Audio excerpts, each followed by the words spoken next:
अगर तेजस्वी बीएसपी को मैनेज कर लेंगे, ओवैसी को मैनेज कर लेंगे, तभी खेल कर पाएंगे। और इतना आसान दिखता नहीं है। अगर सब एकजुट हो तभी एक सीट निकल सकती है ना, क्योंकि 41 सीट विधायकों का समर्थन चाहिए। तो ऐसे में सबसे बड़े किंग मेकर के रूप में उभरे हैं ओवैसी।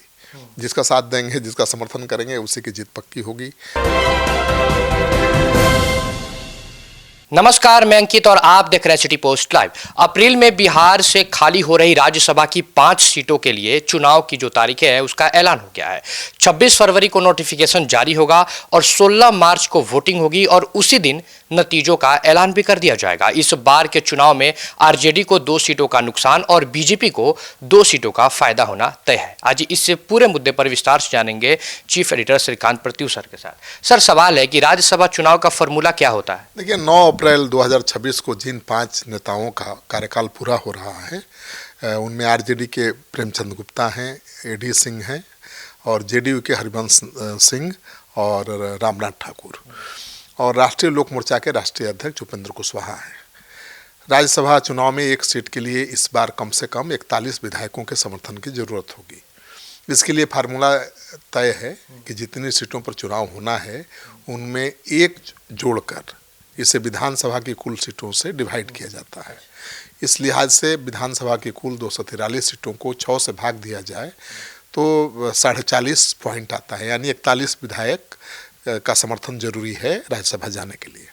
तब तो सर आरजेडी के लिए एक सीट भी जितना मुश्किल है। बिल्कुल, नंबर के लिहाज से आरजेडी के लिए अपने एक नेता को भी राज्यसभा भेजना मुश्किल है, क्योंकि जेडीयू के पास 85 विधायक हैं, यानी वो अपनी 2 सीटें बचा लेगी। बीजेपी के पास 89 विधायक हैं। ऐसे में आरजेडी की 2 सीटों पर बीजेपी अपने प्रत्याशी को जिताने में सफल हो सकती है। नीतीश कुमार किसे राज्यसभा भेजने वाले हैं? अब ये कहना बड़ा मुश्किल है। रामनाथ ठाकुर केंद्र में मंत्री हैं, जेडीयू में ईबीसी का सबसे बड़ा चेहरा भी है और नीतीश कुमार के काफ़ी करीबी हैं। पूर्व मुख्यमंत्री भारत रत्न कर्पूरी ठाकुर के बेटे हैं वो, और ऐसे में उनका नाम कटना मुझे लगता है कि मुश्किल है, तो रिपीट कर सकते हैं। नीतीश कुमार भी कर्पूरी ठाकुर को अपना आइडियल मानते हैं। ईबीसी उनके कोर एजेंडे में शामिल रहा है, तो ऐसे में रामनाथ ठाकुर को नहीं लगता है कि उनका पता कटेगा। और नया सेंट्रल मिनिस्टर भी है ना, तो उनका अगर नाम कटेगा, राज्यसभा नहीं जाएंगे तो मंत्रिमंडल से भी उनको बाहर आना पड़ेगा। तो मुझे नहीं लगता कि नीतीश कुमार ऐसा करने वाले हैं।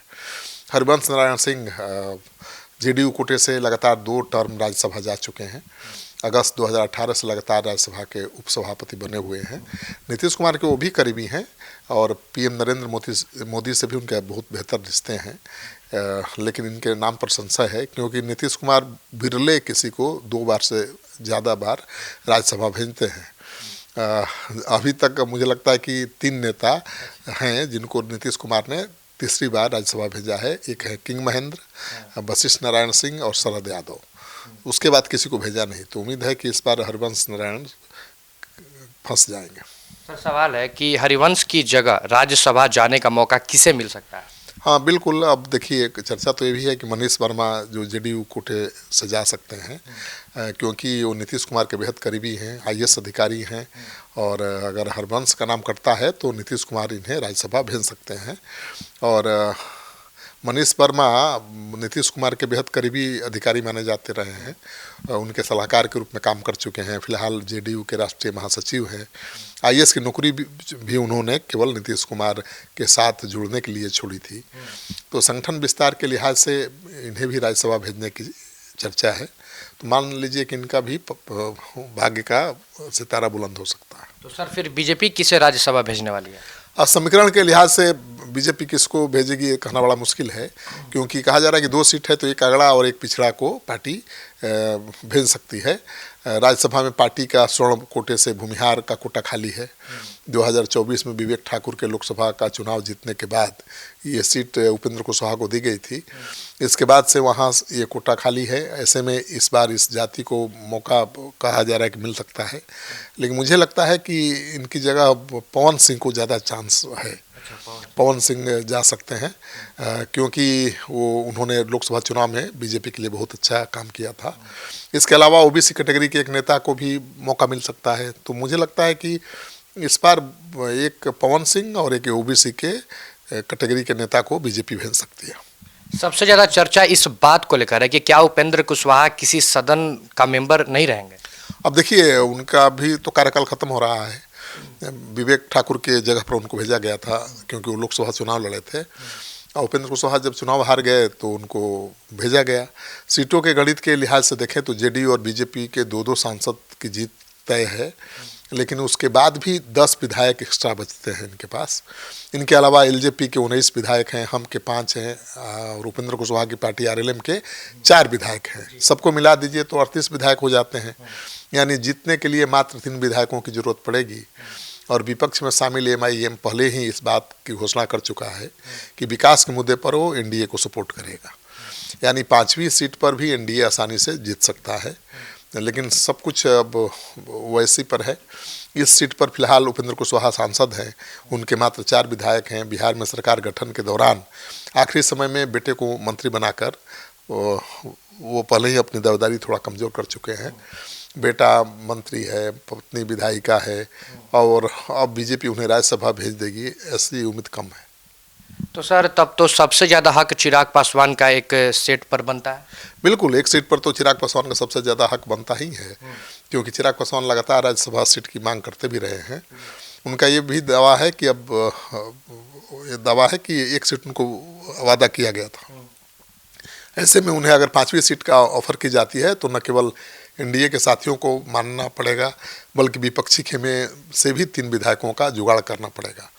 अगर उनकी मां को राज्यसभा भेजा जाता है तो बिहार कैबिनेट में तीसरे मंत्री पद के लिए उनकी भी दावेदारी कमज़ोर पड़ सकती है। तो अब चिराग, मुझे लगता है कि मंत्री पद से ज़्यादा राज्यसभा को अहमियत देंगे। मतलब साफ है कि ओवैसी किंग मेकर की भूमिका में आ गए। बिल्कुल, बिना ओवैसी के तो तीसरी सीट कोई जीत ही नहीं सकता है। अगर वो महागठबंधन के साथ चले जाएंगे तो महागठबंधन का पलड़ा भारी हो जाएगा। अगर वो एनडीए के साथ आते हैं तो एनडीए जीत जाएगा। तेजस्वी यादव एक सीट जीत सकते थे, लेकिन वो तभी जब ओवैसी का समर्थन मिले। देखिए, महागठबंधन को एकजुट करना बहुत आसान नहीं है। असदुद्दीन ओवैसी की मदद लेना पड़ेगा उनको, और उन्होंने तो इनकार कर दिया था गठबंधन से। तो ओवैसी तो ऐसे ही नाराज़ हैं और वो कभी नहीं चाहेंगे तेजस्वी को फ़ायदा हो। एनडीए के पास 202 विधायक हैं, 41 वोट के लिहाज से 4 सीटें जीत के लिए 164 विधायक चाहिए। इसके बाद एनडीए के पास 38 विधायक बचेंगे और 5वीं सीट जीतने के लिए उसे केवल 3 विधायकों का समर्थन चाहिए। तो महागठबंधन के पास 35 विधायक हैं, 25 विधायक आरजेडी के हैं, 6 विधायक कांग्रेस के हैं, लेफ्ट के 3 हैं, और आप मान लीजिए आईपी गुप्ता एक विधायक है। ये सब मिल भी जाए तो जीत संभव नहीं है जब तक कि ओवैसी के 5 विधायकों का समर्थन न मिले, क्योंकि ओवैसी और बीएसपी भी मुझे नहीं लगता कि आरजेडी के साथ उसका विधायक जाएंगे, वो भी एनडीए की तरफ जा सकते हैं। और अगर तेजस्वी बीएसपी को मैनेज कर लेंगे, ओवैसी को मैनेज कर लेंगे, तभी खेल कर पाएंगे, और इतना आसान दिखता नहीं है। अगर सब एकजुट हो तभी एक सीट निकल सकती है ना, क्योंकि 41 विधायकों का समर्थन चाहिए। तो ऐसे में सबसे बड़े किंग मेकर के रूप में उभरे हैं ओवैसी। जिसका साथ देंगे, जिसका समर्थन करेंगे, उसी की जीत पक्की होगी। और एनडीए को जीतने के लिए ओवैसी की पार्टी का समर्थन या विपक्ष के दूसरे दल को तोड़ना होगा। तो अब देखिए क्या होता है। बड़ा दिलचस्प हो गया है चुनाव। 5 सीट होने के कारण 4 सीटें तो ठीक है आसानी से निकल रही हैं, लेकिन 5वीं सीट को लेकर बहुत बड़ा खेल होने वाला है। तो जैसा कि सुना आपने इससे पूरे डिबेट को लेकर, आपकी क्या राय है? कमेंट में अपनी राय हमारे साथ जरूर साझा करें और देखते रहें सिटी पोस्ट लाइव। धन्यवाद।